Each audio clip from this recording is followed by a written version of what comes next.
Hi, everybody.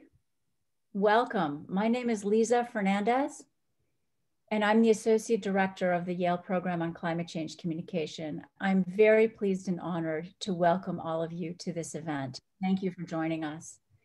This talk is sponsored by the Yale Center for Environmental Communication.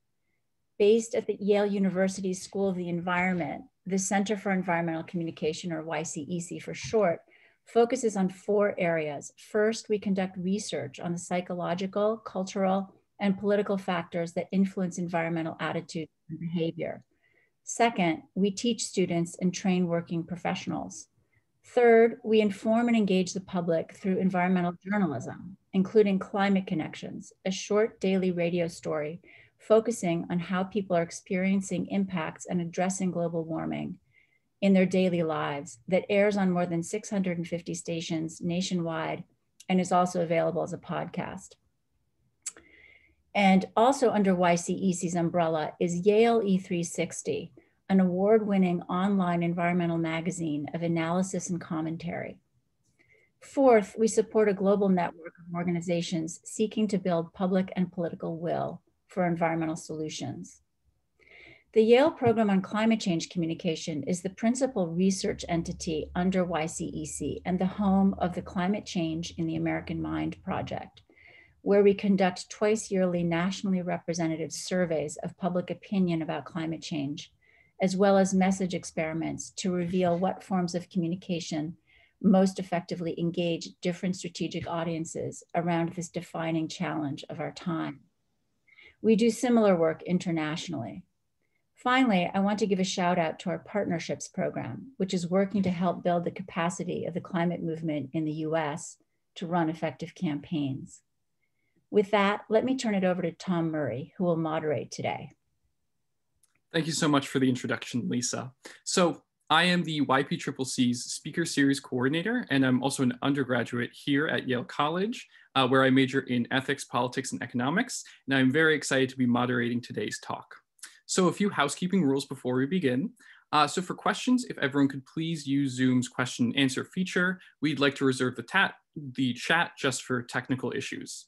I will be moderating those questions, and then at the end of the talk, I will be repeating them to Toby for answer. If you see a question you like, please upvote it so we know which questions are the most popular. Throughout today's talk, we will also be keeping the audience muted. On a side note, we will also be recording this event as well. So afterwards, we will be posting it on the YPCCC website. And then once that's posted, I can send the link to everyone. So if you know someone who wasn't able to attend today or couldn't make it, please feel free to share the link. Now it is my honor to introduce Toby Smith, the speaker of the hour. So Toby Smith has had over 12 years of experience from deep within the media and editorial sector as a freelance photographer focusing on environmental issues.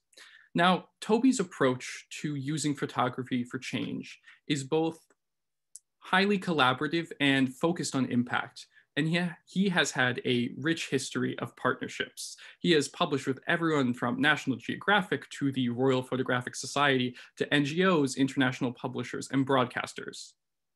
In 2015 and 16, he was the University of Cambridge's Conservation Research Institute's inaugural artist-in-residence before he took up his current position at Climate Outreach. At Climate Outreach, he leads their Climate Visuals project to develop further research, influence, and impact in the media and photographic sectors. And with that, I will now turn it over to Toby Smith. Lovely. Thank you, Tom, Lisa, Anthony, and the wider Yale team for this opportunity to be here with you. Obviously, I'm sad not to be able to attend here in person in what I can imagine is a very nicely sized lecture theatre. But also, I'm quite happy that you're not all here, as I know there's a lot of people signed in my tiny office in the eaves of a garage in rural England.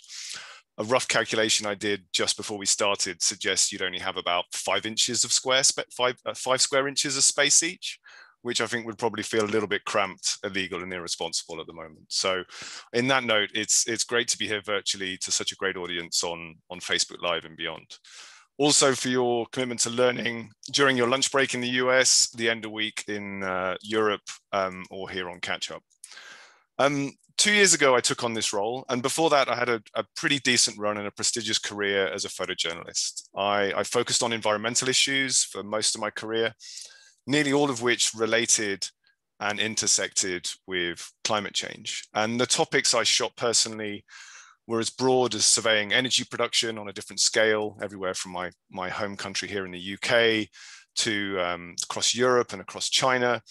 I also had a particular interest in illegal logging and mining. And you could say in many ways, I was a bit of a stereotype. I was driven at first by a romantic passion of a photojournalist, and then quickly in my career realized that in order for things to be sustainable, it needed to be a career of collaboration and partnership. First with an agency, Getty Images, and then also with publishers and clients and colleagues. It's been a great journey that's taken up most of my professional career. So apologies in advance for any Englishisms that don't translate well or any media jargon that I might slip into. In my career, I learned that it wasn't capturing images that made them powerful. Nothing apart from a shutter sound happens when you press that button on the top of a camera. But it's the placement, the distribution, the NGOs, the editorial world, the campaigning, the social media that can really take the life of a photo and content and take that meaning and that image on a life of its own that was completely beyond my control as a photographer, almost at the bottom of the food chain. But in that sense, as my career went on, I developed a lot of experience and insights into the evolving world, the ecosystem of content production. And recently, how that's been dominated by its role in digital. And I think it's really important in 2021 that we recognize how broad the definition of digital really is. And our experience of both engaging with digital on our own feeds, publishing within it, or engaging with media or our own social platforms is as diverse as the people within those platforms. But that's also, I think, the core as to one of the reasons why I'm excited about social science insights and what they can bring to communication. And that's in the same way that in parallel, I was most excited as a photographer, and I was at my happiest when I was supporting scientific stories. So I think before this lecture in preparation, I was describing it to my new Yale friends as I finding myself on a bridge, right? On one footing of that bridge, we have everything that I've learned about media, everything that I've learned about photography and aesthetics, its subjective nature, and it's really a true love. And on the other side of that bridge is what we can learn more empirically from evidence or from message testing about how photography lands, how communication is interpreted, and how it works. And I think it's a real privilege to be able to find myself really on that bridge, between those two poles of kind of media and social science. And I often reflect as to how photography is actually a raging torrent of images flowing underneath that bridge. It's a constant stream of content from social media producers, from professionals, and the ecosystem and mapping how that photography is distributed around the world is extremely complex. But we have opportunities through research and through insights into communication to kind of divert and manage that torrent. And I think the reason that gets me excited is that the opportunity there is to try and direct that flow for the very important and urgent agenda of positive action against climate change and how effective public engagement and communication can support that. So I think returning really to often how I felt as a photographer, I often kind of wandered around exhibitions secretly listening to how people interpreted my own work. And I think even then as a kind of naive content producer, I was incredibly shocked at how differently people from different backgrounds, different geographic placement around the UK interpreted what to me were images that were, often a little bit simple or a bit linear. And I think in that instance, it's why now I've come full circle and I'm extremely pleased to be surrounded by a wonderful group of colleagues at Climate Outreach who've inspired me to look at how people respond to those images differently in a much more professional and evidence-based way. So I'm just going to flip on a slideshow.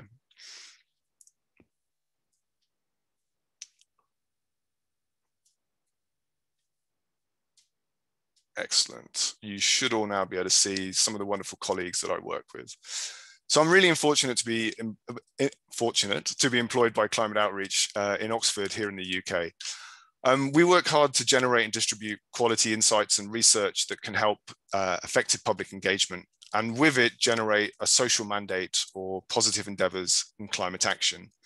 As we believe personally as a group, that's how real change happens.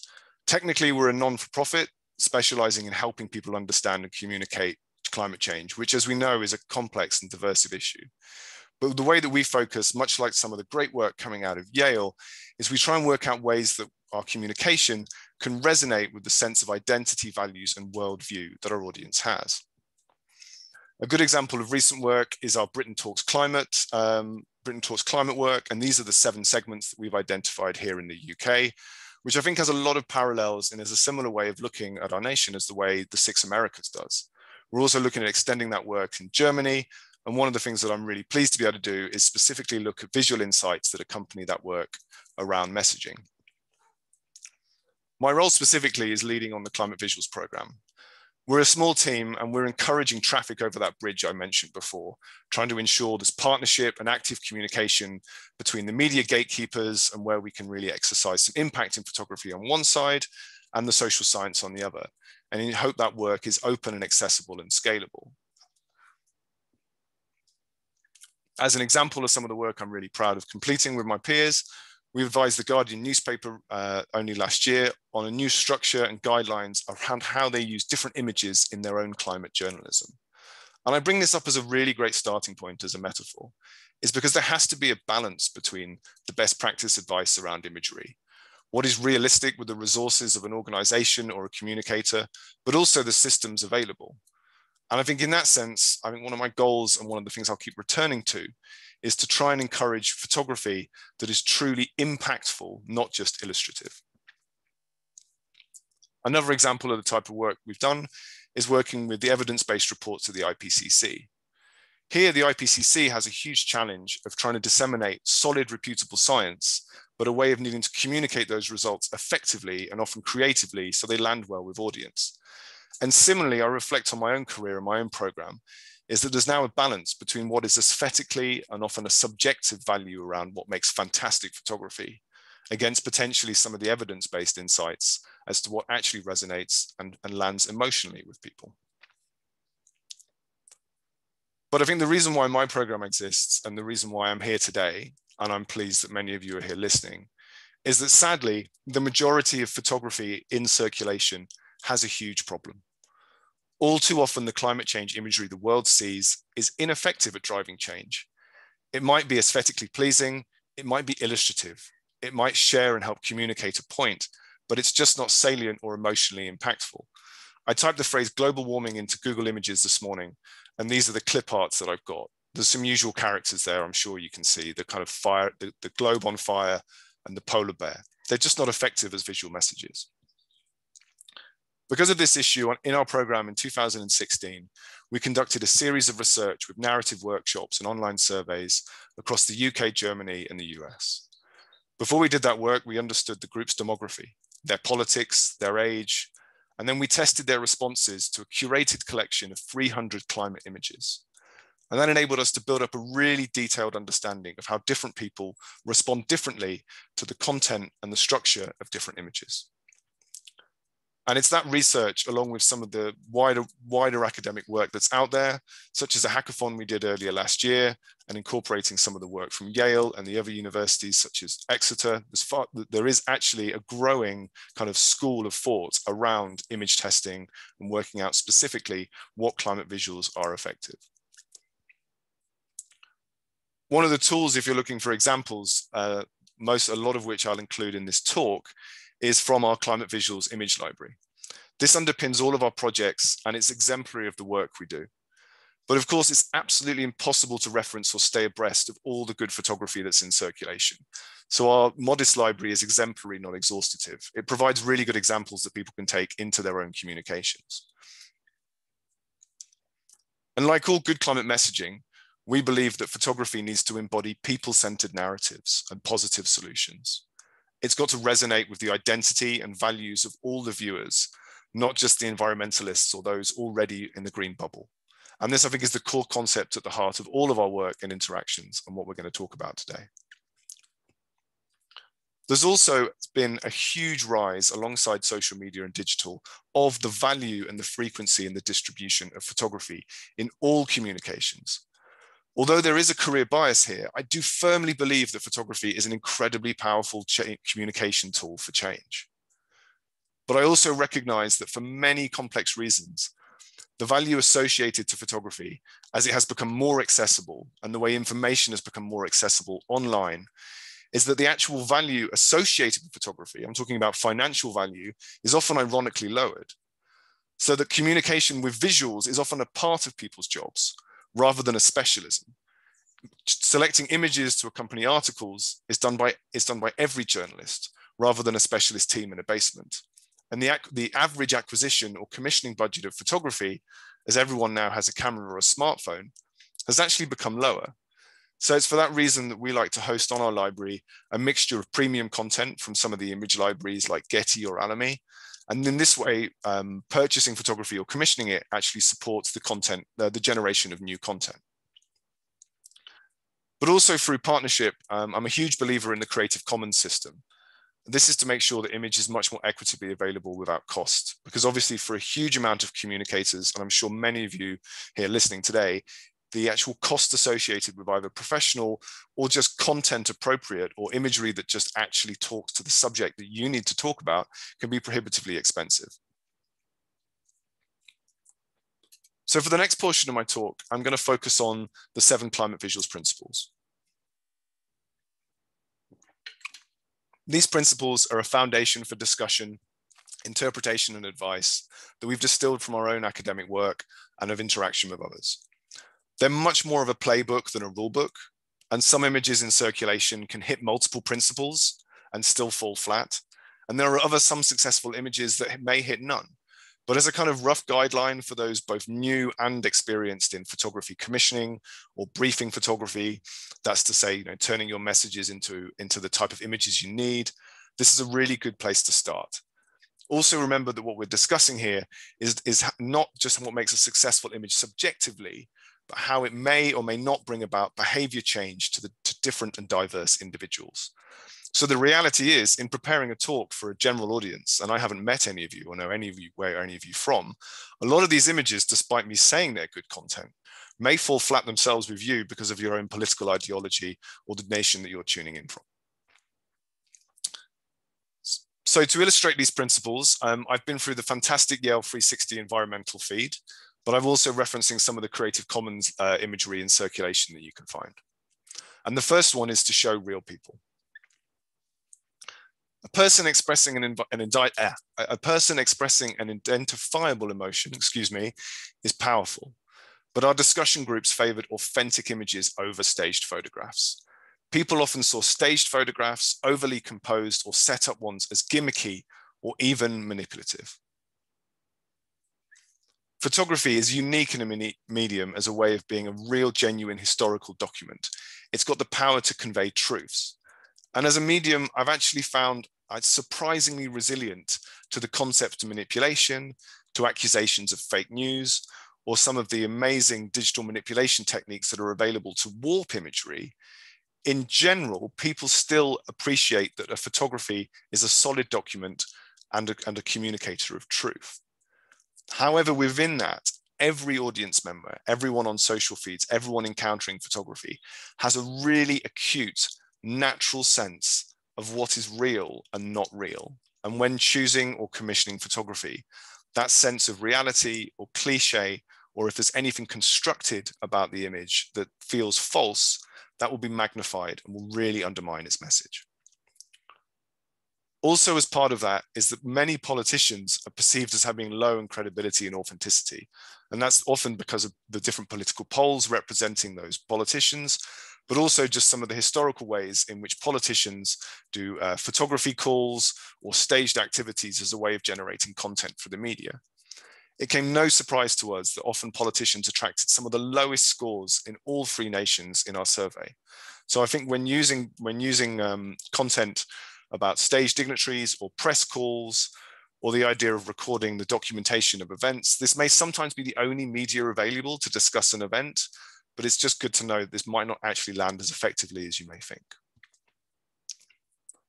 In a lot of my work, I often think about the divide between editorial, that's to say news or photojournalism or photography that's specifically supporting a spot news agenda, with the type of creative or commissioned photography that might support brand or commercial communications.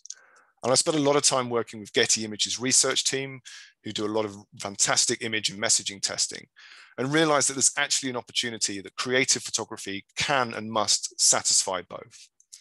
So what I'm seeing recently is a real trend of that drive for authenticity and integrity on both sides of the commercial, the kind of stock and image library world, and also a need for integrity in news illustrations.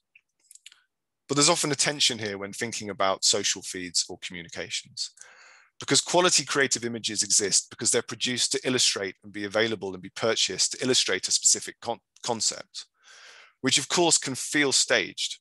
And even just over time, imagery that feels authentic in 2021 might just feel dated and set up within a few years' time. And on the other hand, there's plenty of fantastic, highly authentic, incredible content that's coming out of social media influencers themselves, which, although 100% real and authentic in its messagery and content, the problem with a lot of social media generated photography is it doesn't have the aesthetic, technical, or legal qualities for it to be able to be published or distributed any further. So I'm seeing a little bit of polarization in the image world between these two camps, but I do believe that good photography can still sit between them. This is something that's especially difficult to do with solutions photography, which is a theme I hope we get to return to in discussion. We need to portray people both interacting with and creating, but also benefiting from solutions. And that's something that's really difficult to do in a single image, which is often the restriction of a lot of social media platforms, as opposed to, say, traditional news or magazine photography, where we might be considering a photographic essay. So the second principle I want to introduce you to is to tell new stories. But first, I think I need to show you some of the old ones, the counterexamples. So there's some real cliches here. These are images that our participants could quickly and easily understand: the polar bear, the melting ice, smokestacks, and deforestations. So all of these images were really positively rated in our survey in what signifies climate change. So I won't deny that any of you looking at this slide here, climate change is immediately the concept that comes to mind. So they're in a really attractive shortcut for any communicator wishing to illustrate any climate change article, whether on social or in news. But the biggest takeaway I'd like to give any of you attending this lecture, if there's one thing you remember, is that what image testing reveals is that these same images also prompt a huge amount of cynicism and fatigue in the same people. And again, it comes back to that point as to what might make a successful illustration around a message doesn't necessarily make successful impact. And that's where image testing and specific image testing with specific groups can really yield the type of information as to what illustration lands with what type of person. So it's for that reason that telling new and unheard stories can get people really engaged and helps reframe climate change as a diverse issue. This is an image of Shahida Begum. She lives in a Mumbai slum in India.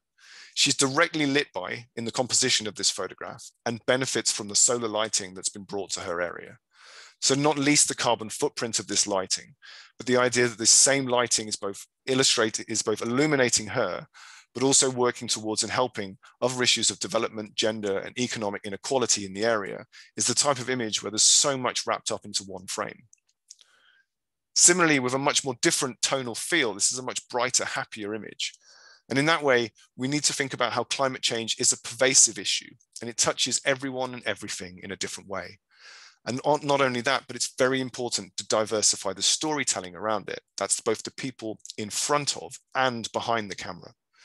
I'd also really like to encourage people not to be afraid of humor or enjoying some of the concepts or positive solutions about climate change. It doesn't have to always be negative or cinematic clickbait. But at the same time, solutions imagery, which is the imagery we should all be moving towards, is also really challenging. Solutions imagery traditionally lacks that cinematic appeal. It doesn't have any of that kind of cinematic drama or the emotional tone that negative images can have. It's also a sad fact that a lot of good solutions imagery just needs a caption. So here in Ghana, a nation with crippling waste and electronic waste issues, have come up with a really neat solution of paving blocks made from recycled plastic that actually bond and trap some of the pollutants into a product that can be used to kind of pave and bring development solutions to rural areas. It's a fantastic story, but as a picture, it's just a group of paving slabs, and it needs that caption to cut through. Images showing people doing real work can also really help to generate a sense of climate solutions being integrated into daily life. And these are the type of images that resonate both on the right as well as the left of the political spectrum. And one of the wonderful things about depicting people at work is it's a bit of a universal topic. It's something that can be very easily localized as a subject. So the third principle I wanted to introduce is to show climate change causes at scale. And this is something that photography can be fantastic at. Images like congested highways, these are large pictures, kind of drawn back, almost aerial views, scored high on the desire to change behavior in our survey across the political spectrum. And one of the reasons why images at scale are really successful is not just their aesthetic qualities, but it's the criticism that single images and smaller, closer images can do. To explain it a bit more, we tested images of single car ownership. So rather than looking at a congested highway, we might single out a single family's SUV, or the activities of a barbecue, enjoying a steak as a kind of counter and criticism of excessive meat consumption linked to climate change.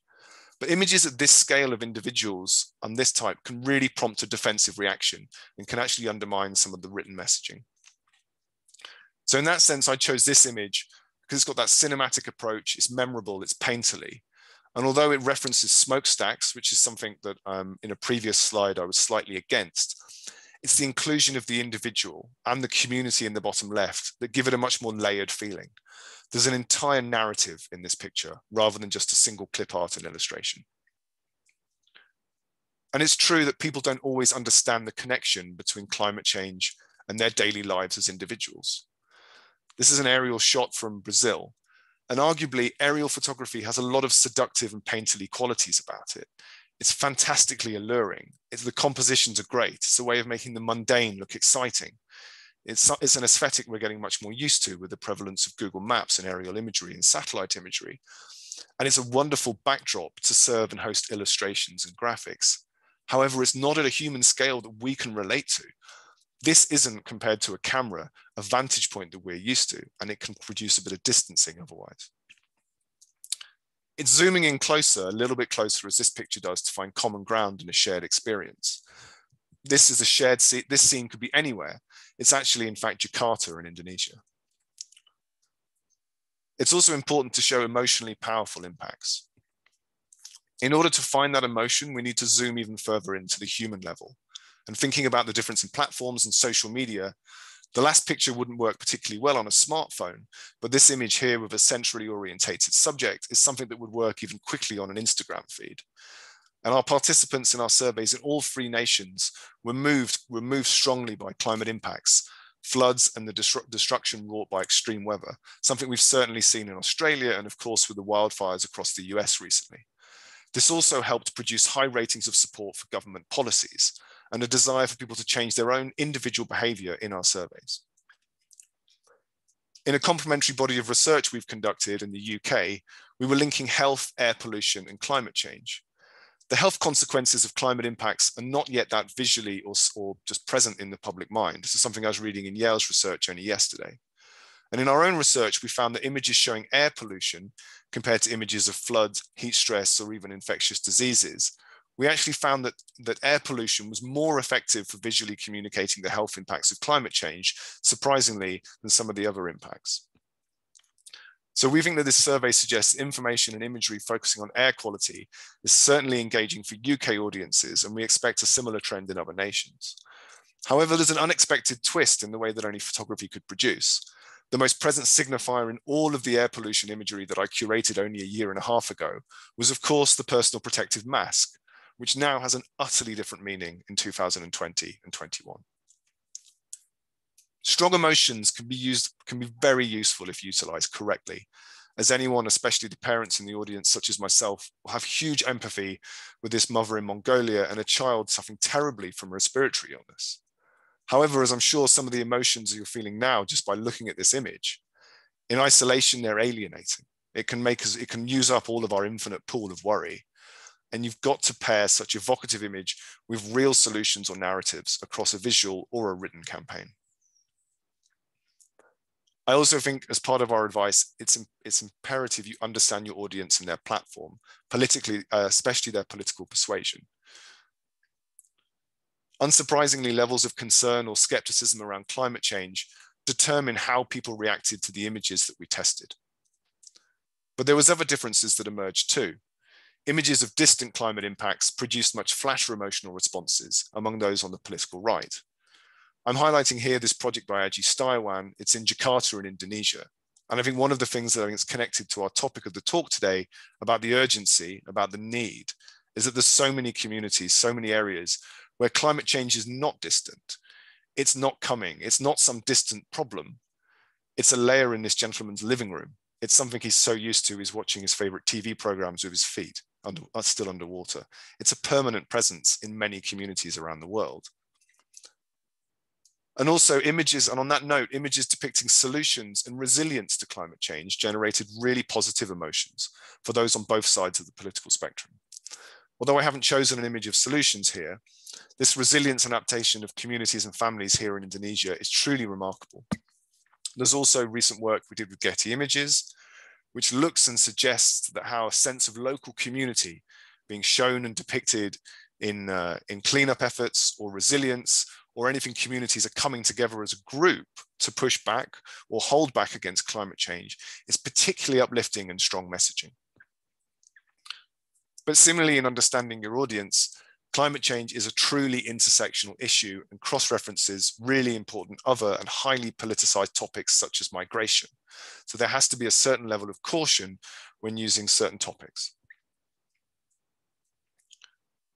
It's also really important to show local but serious impacts in photography and any messaging. Images of localized climate impacts show an individual person or group of people with identifiable emotions or identifiable that you can identify with as an individual. They can be really powerful.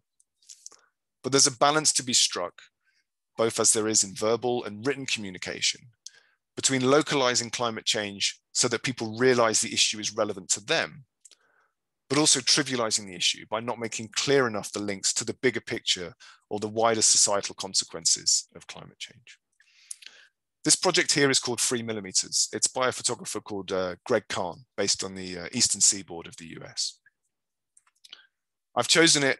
It was actually awarded a grant in parallel with Aji Setiawan's work, who I showed you before from Indonesia.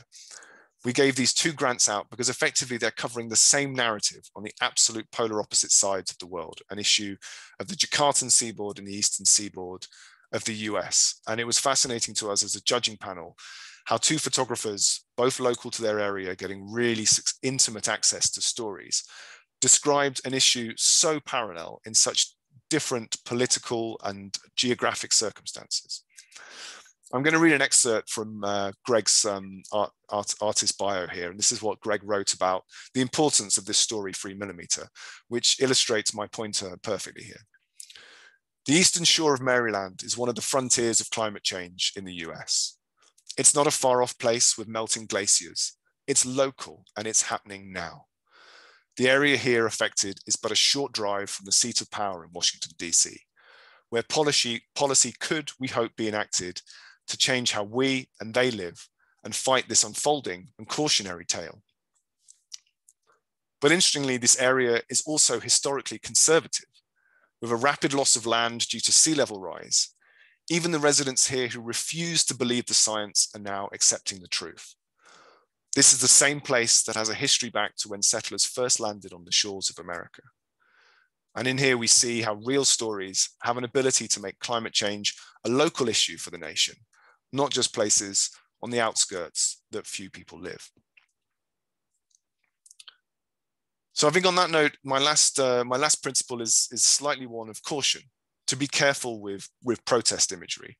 I think that's also something we'll have seen a huge amount covered on social media and in news feeds. However, in our survey, protest imagery met with the greatest level of cynicism, especially in the center and the right political polls. People don't easily identify with what we might term the classic environmentalist, and people can be alienated by protest imagery. It can be polarizing, which is the exact opposite of what we want from good climate reporting. Sadly, most people do not feel an affinity with climate change protesters or their direct action. So images of protest can often reinforce the idea that climate change is for them as a community rather than us all. One of the things though that gives me great optimism is the school strikes, is the activities and Greta Thunberg, Fridays for the Future, because these groups have changed that to an extent. They have enormously diversified the look of who and how protest exists on our streets and in our schools. However, I also don't want people to be lulled into a sense of security that environmentalism is anything but is completely, truly inclusive. We have a long way to go. We're also more affected by protest images involving people directly and emotionally affected by the climate impacts. They're seen as much more authentic and more compelling than the protesters who might gather in political centers. However, we must also be aware of the risks of using these imageries. In order to empower, for example, in order to empower and advise on photography from Indigenous peoples, it requires more than a set of simple principles as I've outlined today.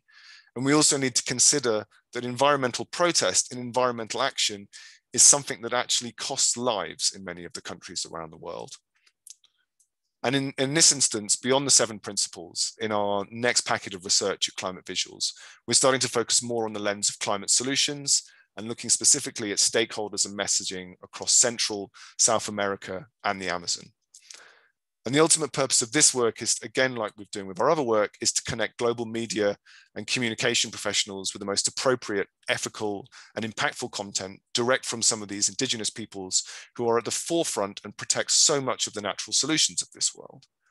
However, our initial research in our lit review suggests that it's not just enough to de-Westernize or decolonize our approach, but potentially we must even think harder and indigenize the entire concept of climate visuals.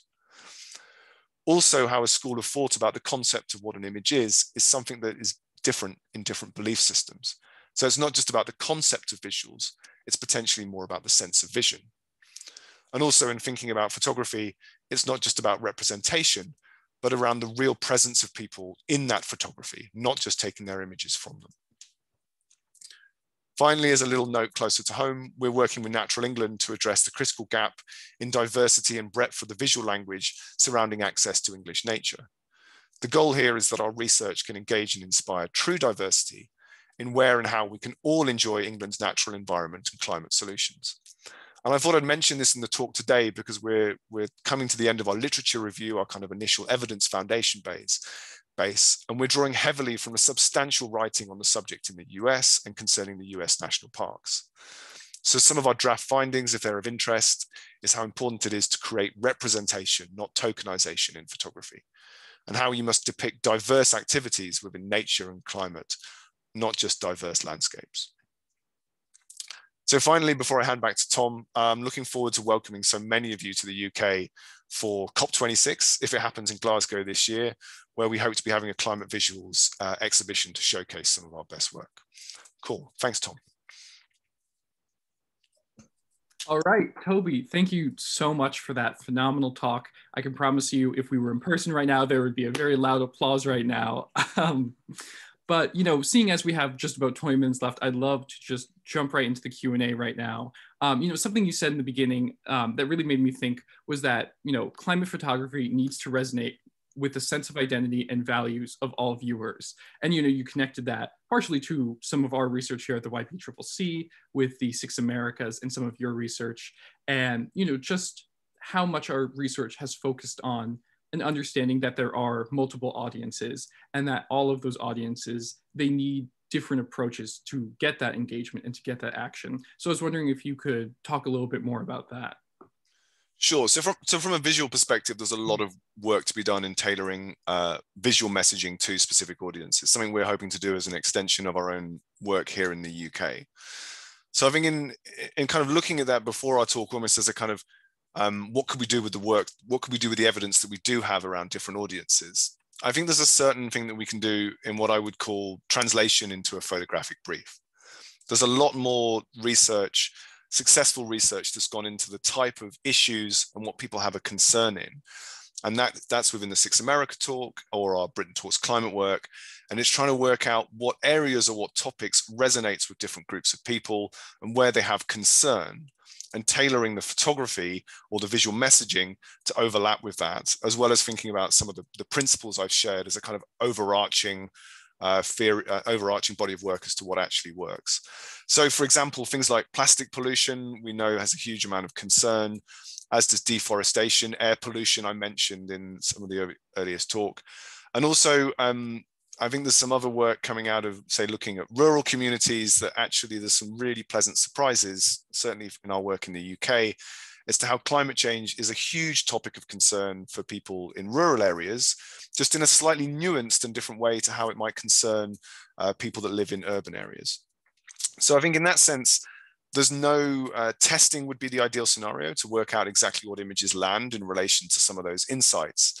But until we get to that point from a visual point of view, diving into the existing research around messaging and those audience segmentation can be translated, not with a huge amount of difficulty, into kind of visual guidelines and used as a backbone of how to kind of edit and curate imagery.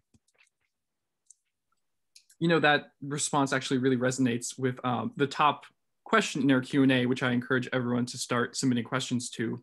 You see, Jeffrey asks how you make an emotional impact to a generational culture that is desensitized to the topic. And I would add also a generation such as my own that lives in a very saturated media environment. How do you reach out to them when they're just always surrounded by images? So I think in that sense, there's many elements of my talk or where I talk about the media where we have a distressing fascination of clickbait or cinematic or peril or emotion or drama, and that often still has a place to cut through the noise. I think new stories and novelty is something that also is something that we're all still interested in. Like if we're becoming saturated or bored by the same old stories, that suggests that our journalists and our photographers and the folk who are sat at maybe the forefront of climate solutions, but not yet sharing those narratives, need to start connecting better. Obviously, there's challenges in the current media circumstances around that. But I also think there's an element of bringing back to the human on this. I don't know, regardless of people's cynicism or kind of lack of engagement, I haven't yet met many people who are completely uninfused by human-centered narratives in some form. And in that way, it's thinking about climate change in its different facets that can interpret and weave into some of those different human stories. I think there's the other idea of authenticity there as well, tracking cynics who have, for want of a better way of describing it, really personable, relatable stories about cynics who have become less cynical because of something that's happened to them personally. I know that's something that Yale are tracking. That's something I'm extremely interested in building photographic case studies as well, is how can we potentially hear the voices where climate change crept unsuspectingly into their environment and the things that they cared about, and work out how to package and share those wider narratives. Work with an example from The Guardian is how much traction they got with their sports desk and climate change, right? The idea that sport is a universal ism that binds us all together, but actually how a changing climate affecting the sporting calendar but came out really important in The Guardian sports desk, who now desperately and importantly use climate change articles as part of sporting coverage rather than separated in the climate coverage. And an interaction I had with the Norwegian Meteorological Service I thought was particularly interesting and insightful about how different, more kind of universal or national held structures that people find extremely important to their own construct. The example that they gave was people and obviously Norway is quite polarized. There's a lot of climate deniers and cynicism around climate change in Norway for lots of complex reasons. However, the minute climate change was seen to affect the apple blossom, or it brought an early close to the cross-country skiing season, I don't mean to be overtly humorous with this, that was where people, and a lot of people on certain ends of the denial spectrum, started to really take notice in those articles. And, kind of connecting back to something you said earlier in the response, and even, in your presentation today, when you wanted to illustrate the idea of, what global warming imagery looks like today, you used Google. And I thought that was very interesting because Lior asked, search engines like Google, they do hold this, almost hegemonic, disproportionate power on what people see in terms of imagery. So how do you think that affects kind of the media landscape today? I think it affects it hugely. And I think one of the enormous areas of interest that I work on within our program that I haven't discussed today is how we're looking at trying to influence algorithms in that the kind of machine choices that show us images. Not just Google. I mean, the search engine of Getty Images, the likings, when you could see likes in Instagram, the thumbnails of YouTube. These are all often machine-driven algorithms that use a number of different factors to display content. Obviously, they know a lot about you depending on your privacy, and they will try and tailor the images.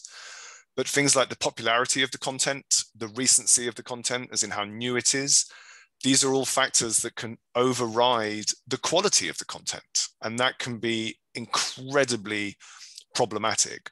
I think there's been some really nice, very recent steps I've seen. Facebook's disinformation work that they're doing, more of a video discussion, but YouTube taking responsibility around COVID, for example, in stopping disinformation. I think to me, there's real optimism there that although we have a number of digital institutions that control the imagery and media that we consume, and that can be highly problematic, I like to think of that as something we can be highly optimistic about. As although those algorithms might be serving content that is weak or ineffective or undermines messaging, ultimately, I would hope that those feeds are controlled by a conscious human. And in that sense, we have opportunity to potentially indirectly, but extremely powerfully serve up better content. So if you're hopeful that there is this ability for it to get better and to grow in terms of the content of the images, do you think that idea holds for promoting images that are solutions-based? Do you think that in the future we'll start to see more of them? So, I mean, just as a kind of underlying personal ideal that I'm sure many of us in this room share, we'd like to be advancing the narrative from the causes of climate change to the impacts of climate change, which we're all very familiar with, to the solutions of climate change. That just feels like the right direction to be headed. But within there's also other sub-narratives like climate resilience or climate justice that kind of stem off those three main points. Climate solutions, though, they're trickier to push, and they're trickier to develop. Some of that is purely a limitation of the medium. I'm thinking of aesthetics here. To draw recent examples, the wildfires across the US gave us almost a revitalization of how powerful the aesthetics and the personal concern around climate impacts are. That incredible orange hue, which dominated so much imagery from the last year and a half. That is so incredibly visually powerful. Yet sadly, climate solutions, such as my paving slab in Ghana example, rarely have that type of cinematic or aesthetic content to them that make them so attracted to our psyche. And the other element of that is difficult around production is that often climate solutions are technologically based. So where they are on a much larger scale, they might lack a human element, which we've talked about makes them so much more powerful. There's also other complications such as intellectual property. Many of the best climate solutions are hidden from us until they're proven financially viable. And just something that I reflect on as the weakness of photography as a documentary medium. The clue is in the phrase. As a photographer, we can only document what is currently present and what is currently visible to us. Whereas if we're aspiring and talking about hope or optimism of climate solutions, a lens-based medium is not often the best way of communicating climate solutions, or for something that hasn't happened yet. There's ways in which we can use photography in a conceptual way, or in a human way to push forward beyond the present. But I also think that's where the role of good illustration or animation or other creative medium can step us into a more hopeful future and discuss solutions in a way that we wouldn't overtly rely on photography or be so critical of in doing so as a medium. Mm-hmm. Yeah, I definitely think that, in a very similar way to, pushing past the lens in terms of climate solutions, oftentimes a lot of environmental imagery depicts climate change as a very far away, very distant threat, whether it be distant, in the future, like a lot of climate solutions may be, or distant, whether, it's in the Arctic or in tropical rainforests that may be very far away from the country you live. So do you have strategies to make the threat of climate seem more urgent, more immediate? Certainly, I think that you can start thinking about the components of a story as well. So I think that even for stories that are far away, there are certain kind of universal concepts in photography or narrative building, which are something that we can all have a sense of connection to. Recently, we commissioned a project in India looking at climate solutions and specifically about the distribution of milk. It's a simple story about improving infrastructure, improving sustainable cooling systems, so that you can connect and keep fresh milk from a cow to where it's consumed. And it's one of the reasons I was really attracted to this story was that even though it was in rural India, which is obviously completely different to the audiences and landscapes I inhabit here in the UK, there were so many parallels in that story that I felt warmed to. The idea of milk being delivered to my doorstep is something that romantically happens here in the UK, and I saw happening in peri-urban Mumbai as well. So things like agriculture and family, I think seeing people's homes flooded anywhere at an intimate level is affecting regardless of where you are. And I think it's just this idea of changing the narrative from something that is in the future. It's almost framing it to be something that is present and recurring and getting worse is extremely powerful. I've already made the reference point, but again, the wildfires in the US was something that dominated the news feeds.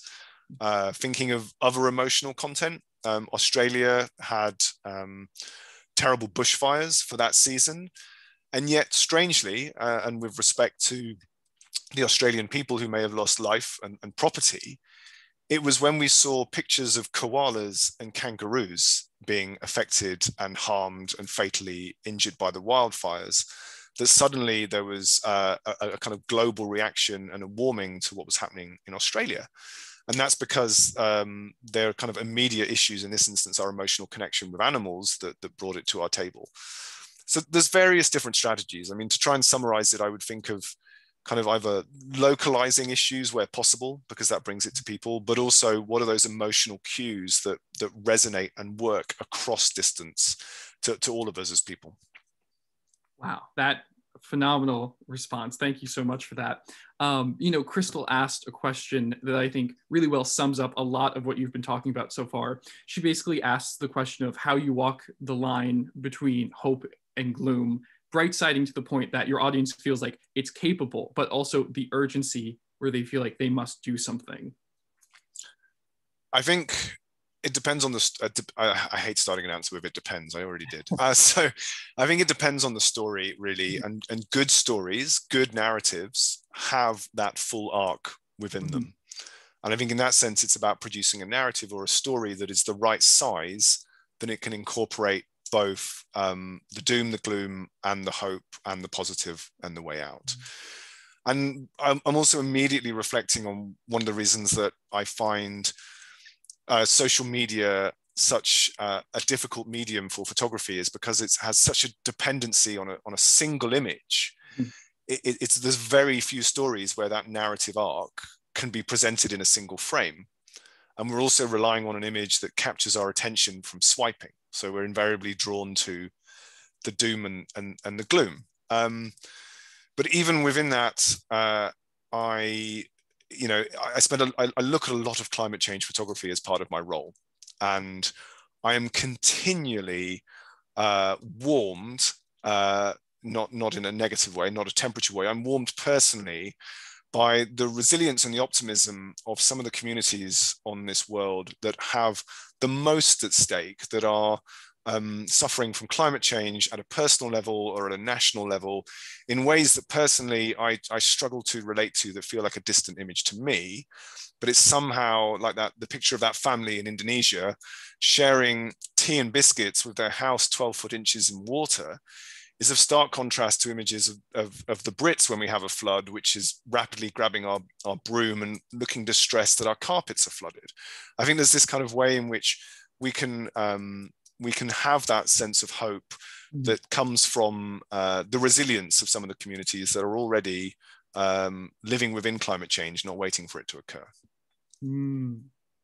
Well, I see we only have a few minutes left, so I will ask you our traditional final question. We do have a lot of young college students, postgraduates in the audience. Do you have any advice to them if they're interested in pursuing a similar career? I think so. Yes, so it depends on which part of my career you want me to reflect on, and maybe the answer is the same for both. Accidentally within my career, I specialized in a topic that I loved, that I was passionate about, and I realized that what's led me to this wonderful opportunity to speak at Yale, right from actually the opportunity to be able to kind of be sustainable as a career with photography, is not my ability to see or capture or edit or present a fantastic picture, but it's a kind of passion and a specialism in a topic area, but being kind of interested and curious enough, not just in my topic, but the systems and the architecture that are connected to my topic, and being bold enough to try and influence those for positive, not just the immediate work on my desk, if that makes sense. A very powerful response that I will be remembering. So thank you so much, Toby, for this talk. It was phenomenal. I think that, considering we're all doing this on a laptop in the age of Zoom, now more than ever, visuals and imagery are the name of the game, are so important in communications.